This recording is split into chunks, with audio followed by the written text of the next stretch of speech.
Hey everybody, my name is John Simon Tijanas and welcome back to TTVD Films Production. And today we are going to talk about macro lenses. Roll the intro.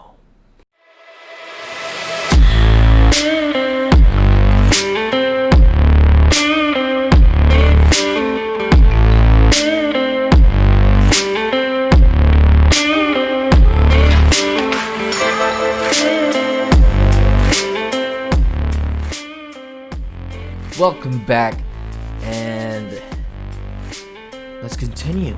Okay, so macro lenses are often used to take photos of things close up. How they're used isn't actually what defines them. Yeah, a macro lens has the ability to focus from infinity to 1:1 magnification, meaning the size of the image in real life is the same size as it's reproduced on the sensor. The magnification ratio tells you how the image projected on the camera's sensor compares with the subject's actual size. So a lens with like a 1:2 ratio can project an image on its sensor up to half the size of the subject, while a lens with a 5:1 ratio can project an image 5 times the size of the subject. Macro lenses also allow for closer focusing distances than normal lenses and often require you to get very close to your subject, like really close. But anyway, I have here a options of focal lengths for macro lenses. As with all lens types, macro lenses comes in a wide variety of focal lengths. Your focal length determines your working distance from the subject. The longer your focal length, the further you will be from what you are trying to shoot. A 100mm macro lens will be at twice the working distance of a 50mm macro lens, meaning you have to be twice as far from your subject. How you intend to use your macro lens has a large impact on what focal length is best for you. So right here, I have here a chart of focal lengths from 50mm to 160. So first, I'm going to talk about the focal length. Then the next one I'll say is the approximate distance from the subject at 1:1 magnification. And then I'll say the suggested uses for it. So starting off, 50mm. You should be at least 20 centimeters away from your subject. And suggested uses: stamps, coins, jewelry. The next one is 100mm. Approximate distance of 30 centimeters. Suggested uses: small insects, flowers, and portraits. 160mm, 50 centimeters away.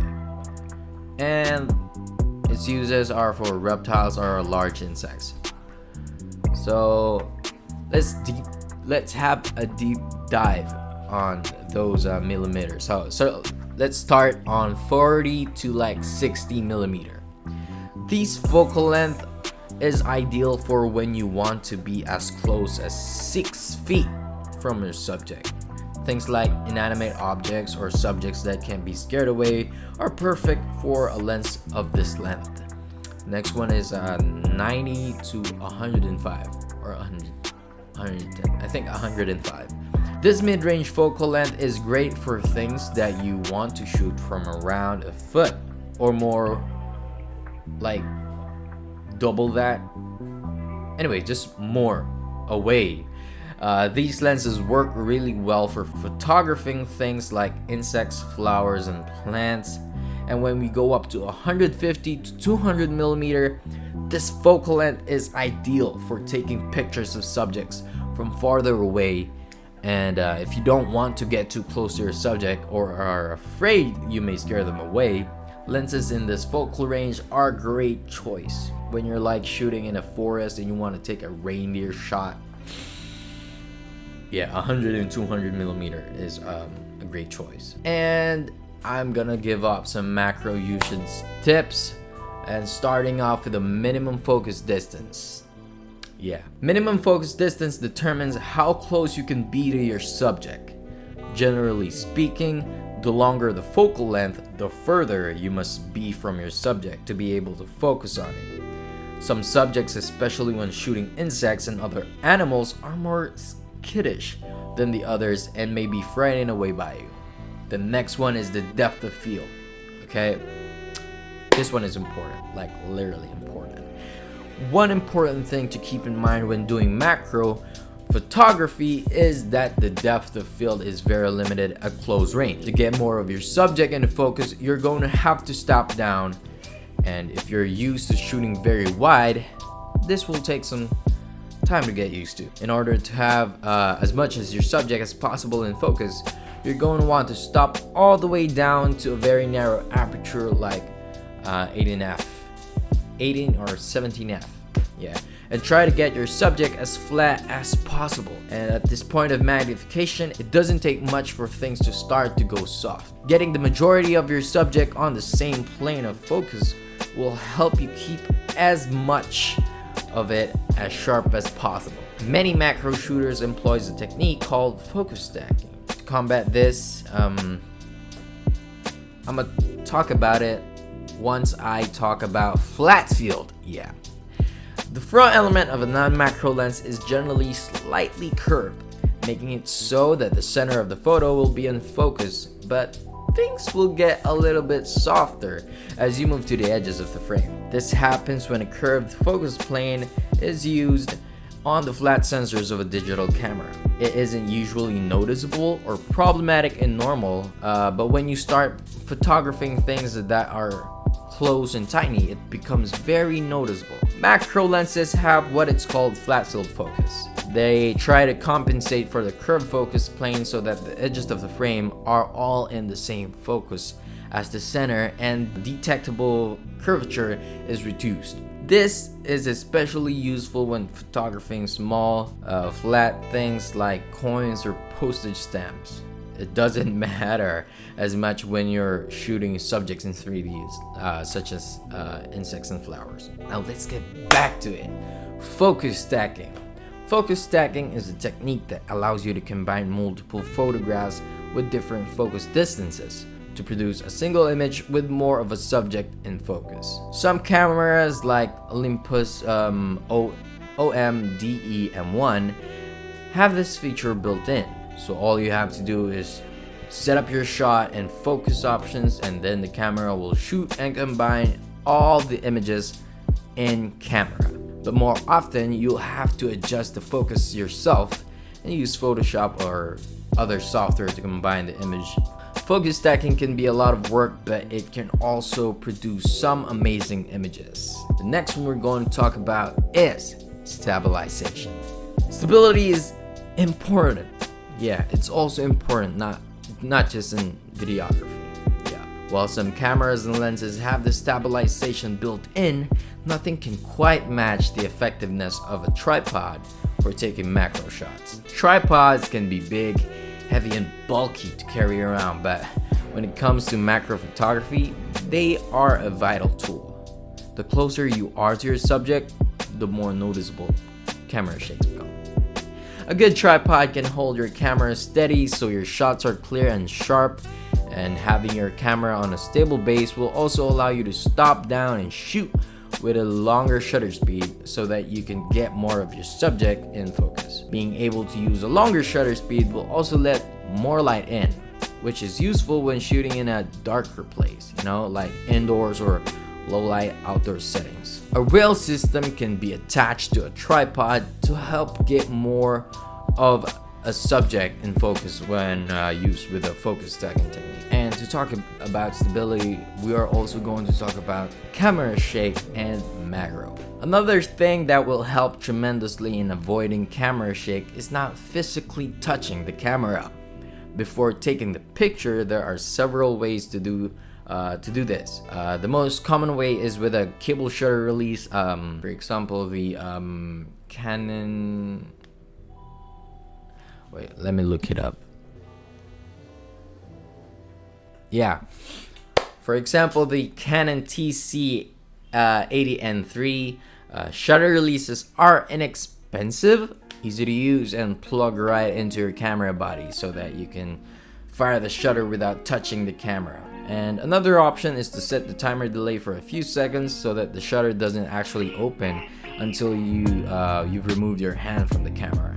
If you're using a Canon macro lens, this can be done in drive mode on your camera, and when you're using a Nikon right here, this can be done using the self timer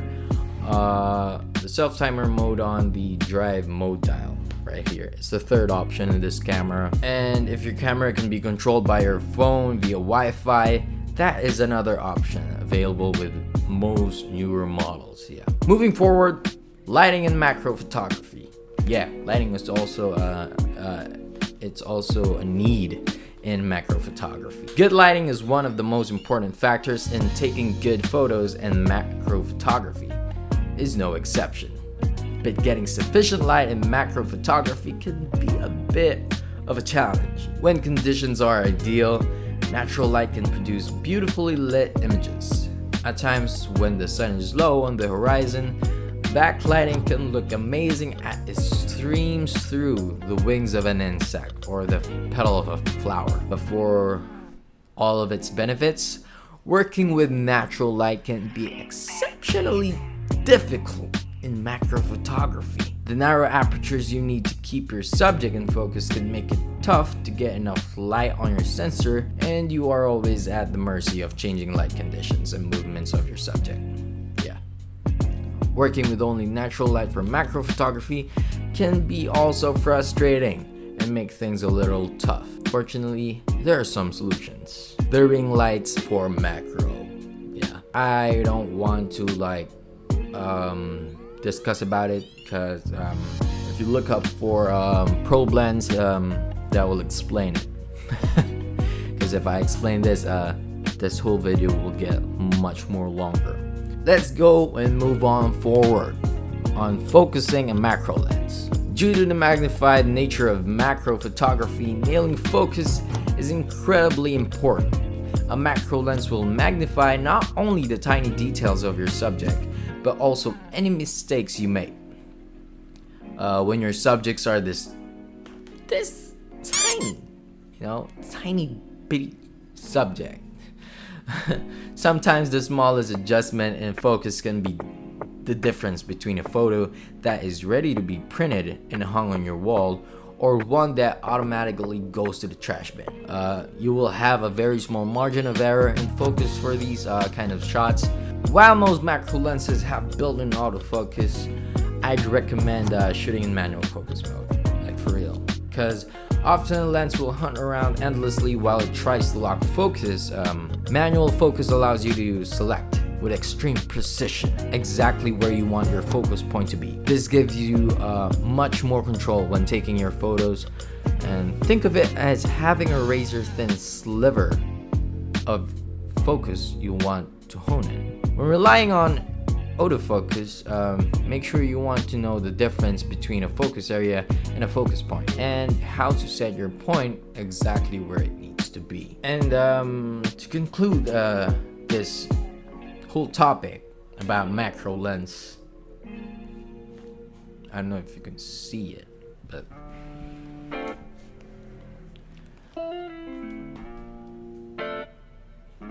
to conclude this topic about macro lenses, if you're looking for something to take your photography to a whole new level, or simply want to explore other avenues for creating new work in comfort of your home or in your own backyard, macro lens is a great investment. Well, they can be a little tricky to learn to use.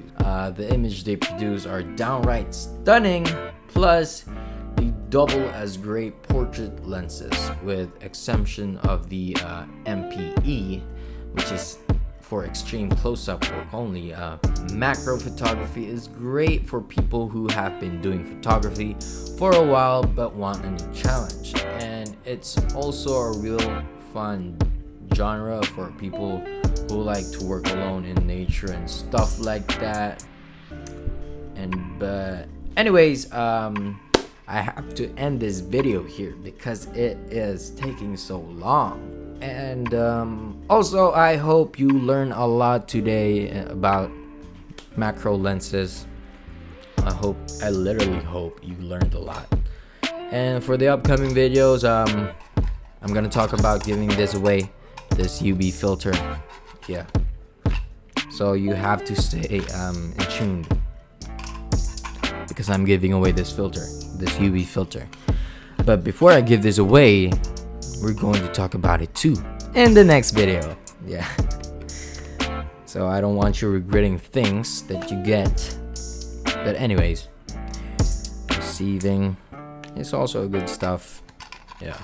But anyways, that's all for today. Thank you for watching this video. If you haven't subscribed, please subscribe. Yes, please. But anyways, that's all for today. We're wrapping up this video. Thank you for watching. Hope you stay in tune. Bye.